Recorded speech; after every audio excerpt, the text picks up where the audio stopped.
Hi everyone, this is Julie Bruns. Welcome to the Peace and Possibilities podcast. I want you to thrive and be happy, peaceful, and content, no matter where you are on your journey. This podcast shares stories that will show you how it can be done, no matter what your circumstances. You'll be inspired and come away with a new spark of an idea. Never forget, anything is possible. New episodes are released every Wednesday. Subscribe, rate us, and leave us a review. This helps others find our content and get happier sooner. To possibility and beyond.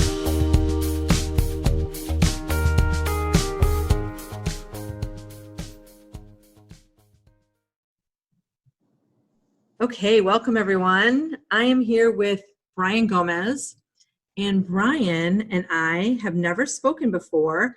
We actually, I heard of Brian through the IIT, Illinois Institute of Technology in Chicago, the magazine. And I get the magazine in the mail because my son went there, graduated last year. But the fun part is I love seeing stories about people just like you, Brian, who are doing really cool things all across the world. And I saw your name and I'm like, what you were doing with your movement. And I thought, this sounds so cool and I'd love to talk to you. And I'm guessing that because you started something so quickly out of school that you're pretty passionate about what you're doing.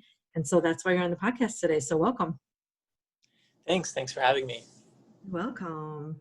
So let's talk about how this, so explain what you're doing at your company and the movement and how you got started with this. Did you see yourself at IIT doing something like you're doing now, or did you study something different and then come to this through some other way? Yeah, so right now I'm the finance director at Sunrise Movement, and Sunrise Movement is an organization that's been around for around 2-3 years, and it's sort of a movement of young people that is trying to change the game on climate change, and specifically focusing on the Green New Deal and trying to get a Green New Deal passed both locally and also nationally. What kind of deal? Just so I can understand, I'm here exactly. What was the deal you just mentioned? The Green New Deal. The Green New Deal. What's that? So the Green New Deal is sort of a second version of FDR's New Deal that he passed in the 30s. And it's really focused on trying to revitalize the economy through clean energy jobs and sort of having government projects that support a transition to renewable energy in the U.S. Ooh, that's no small feat. Yeah, it's a big ask, and the original New Deal was also, it was really a series of bills that kind of made it. Oh, so what did you study in school? Was it anything like what you're doing now, or was it engineering? So I studied social and economic development policy and applied economics. Perfect. So you're right in line with what you were studying. Yeah. It's really thinking about like, how do you use economics to make a society better and sort of develop the local and national economy of a place. Wow. You are, you're inspiring, that's for sure, to have someone with in your, like prime of life, just graduating school a couple of years ago and already looking at making society better through economics is very impressive. And there's people, I'm 50 years old, but I've never heard anyone say that to me. I'm sure there's people doing kind of what you're doing out in the world, but I'm guessing that they're not very, anyone close to your age. So you should be pretty proud of the work that you're doing. That's awesome. Thanks. Yeah, it's exciting to know what you want to do, I think, when you're young. I think it gives you a lot more time to really plan and think about what you want to do in your career. Yeah, it's awesome that you, because you can do it now and you can do it for longer. That's what my podcast is all about. The more people that figure it out earlier, the longer you can give back to the world that way, and you're going to be excited and you're going to do big things, all because you figured it out sooner. So that's awesome. So did you, when you were studying in school and when you were growing up and stuff, did you were you always on this path to study what you're studying? And were you always like a happy, successful kid in high school and growing up? Is that part of your? Yeah, so growing up, I wasn't, I really liked school and I've always really enjoyed school. And I wasn't really passionate about anything in particular. And then starting in high school, I started to do these programs at the Shed Aquarium in Chicago Oh, that were focused on educating, students in the area around the Great Lakes and around like ocean conservation and sort of trying to connect the local environmental issues to, some of the work that the aquarium was doing. And that program that I did my freshman year of high school, I think really got me interested in those issues and started to make me think about why we weren't seeing, the environmental policies or a clean lake, for example, that, the yeah. aquarium that we That's needed. good. That's also impressive that you at that age of, 14, 15, when you're a freshman in high school, that you're already looking around and going, wait a minute, what's wrong? And why don't we have more of this or that? That's a testament to, I'm guessing your parents, or did you just have really great teachers who said like, got you to spark your interest and start thinking about that stuff? I think it was, yeah, I think I was just looking for like a program, like something to do after school, like trying to stay busy. And that was one of them that was interesting. And I thought it was going to be, I mean, it sounded really fun because you're going to the aquarium and, you get to see the animals. But then there was this like added component of them talking to you about conservation, which I wasn't really thinking about when I applied. Yeah, that's But it so was, cool. Interesting. That's awesome.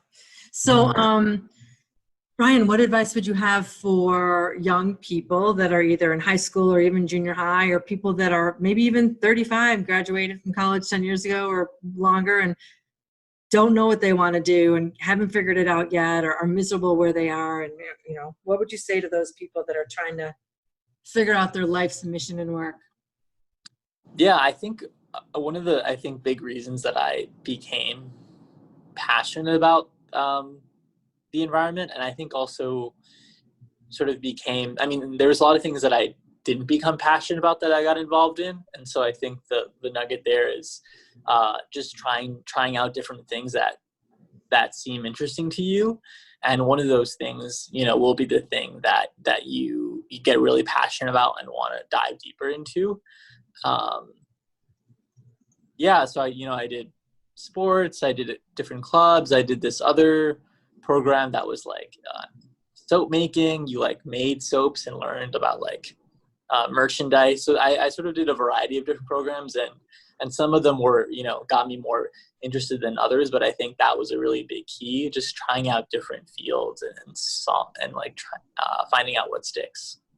Yeah, find out what sticks. That's a great way of putting it. Like and you're not going to know unless if you only go after one or two things. Some people say, well, I'm not good at sports. So, all right, don't go do sports. Music. All right, what do you like?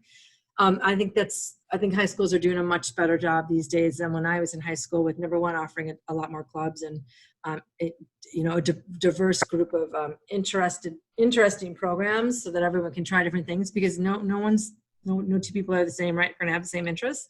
And then having someone to encourage you to say, hey, okay, maybe most of the people are doing this over here. Just because you're not interested in this over here doesn't mean that there's not something else that interests you.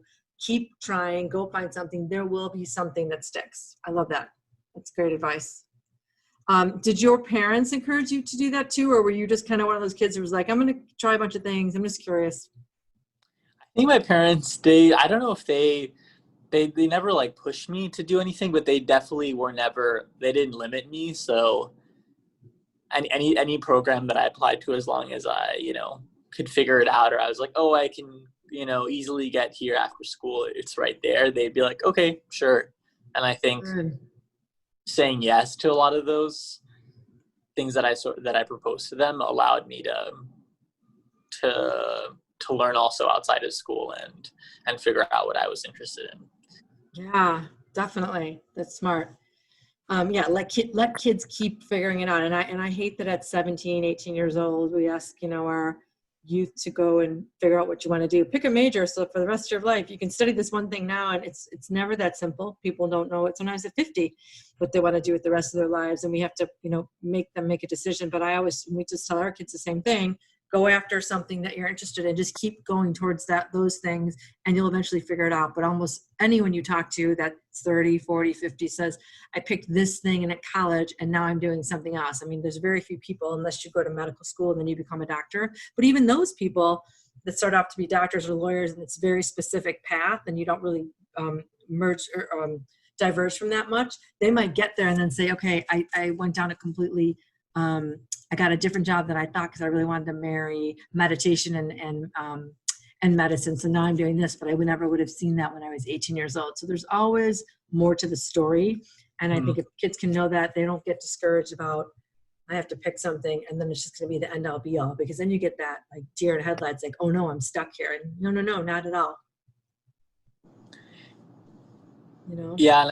Even in college, I would say, I did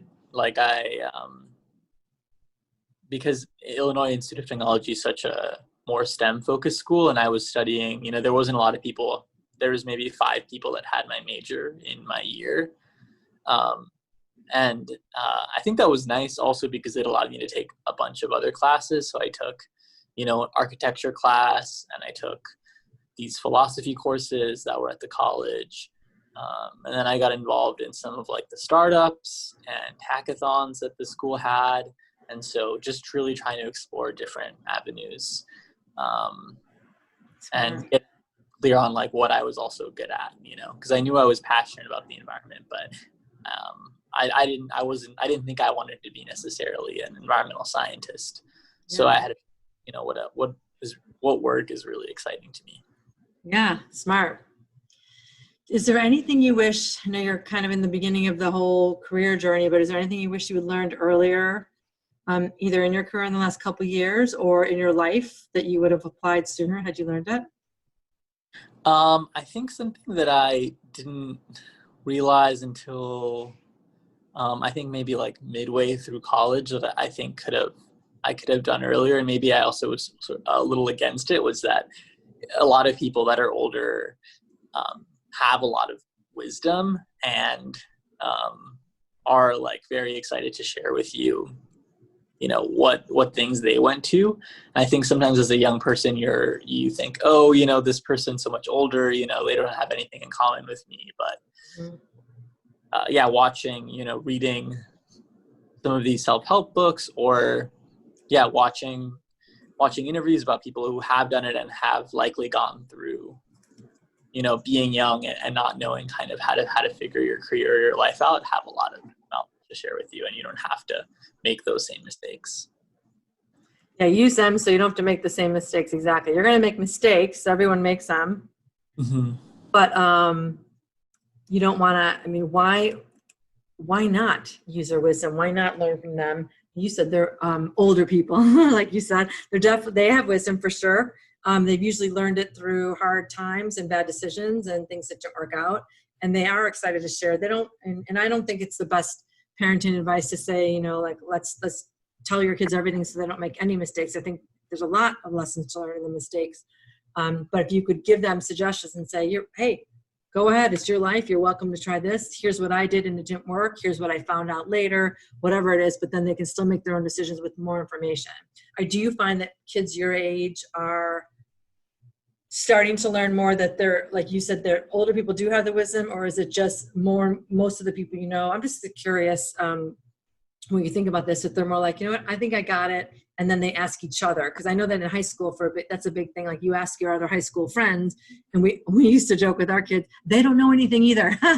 Not in a bad way, not in a, they're idiots, but they're just as confused as you are. So go ask the people that have been there, that are a little bit older, that are at least 5 or 10 years older, so that you can get some sage advice. Do you know what I'm talking about? Yeah, I think a lot of the people around me in college, and I think now maybe it's starting to change, that people have been in the workforce, for my peers, for a year or two. But I think a lot of people either just don't have a ton of contacts that are older besides, maybe their family or professors, or they think, maybe they won't really get what I'm dealing with. Like they're, their life is very different. Maybe someone that at your job, maybe your manager is, has a family, and you think, oh, they're, I don't know what advice they could give me. And this, I think, yeah. And I think that was the case for me too. I didn't know a ton of people besides my professors that had careers. And so I did a lot of just like online, watching videos and reading articles and then those sorts of things. It's good that you did that. And it's like, you're right. I mean, when you're in high school, those are the people you hang around with. You have friends your age, and then you have parents. And then people that are your parents' age, and then maybe you have a couple of siblings, but you're right. Those are your peers. That's who you're getting information from. That's who you're relating to, and that's who you see every day. So you'd have to reach out. And then if you're not in a job yet, like you're in now in a company, you're not exposed to those people so they may have a family, maybe they're 10 years older than you or whatever. And that doesn't mean that they don't have valuable insight or can't, at least be able to relate to some of what you're going through. So I think that's a really good point and a good lesson for our listeners because I have a diverse group of people, all ages listening, whether they have kids your age or they are your age and a little bit older, they can benefit from some of what you said here today. So I appreciate that. Those are some good insights. Thank you. Do you have any closing comments for the audience? Is there anything you want to say about what you're doing and what you're excited about? Oh yeah. And also, like how can people learn more about your movement and get involved if they are so inclined and passionate about the environment, which I'm sure many people are. Yeah. So, I mean, especially, this fall, there's a lot of opportunities to come up to volunteer, and we're also hiring a variety of roles for the fall. And yeah, you can go to sunrisemovement.org to learn more. We also have, in addition to sort of the national staff, there's 300 different hubs or chapters of the organization in different cities. So like I'm in Chicago has a hub, LA has a hub, New York has a hub. And they also do great work.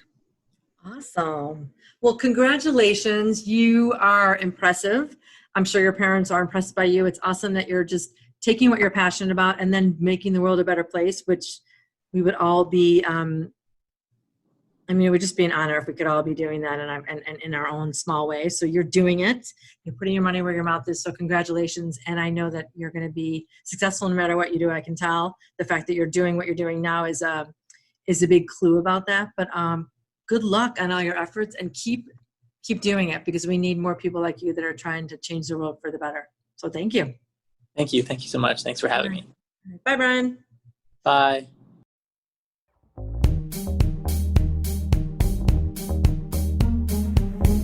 Thanks for listening. If you love this content, please rate us 5 stars on Apple Podcasts or whichever platform you found us on. You can get all my social media links in the description below. Help us keep the momentum going so that every person can live their lives happily, doing work they love.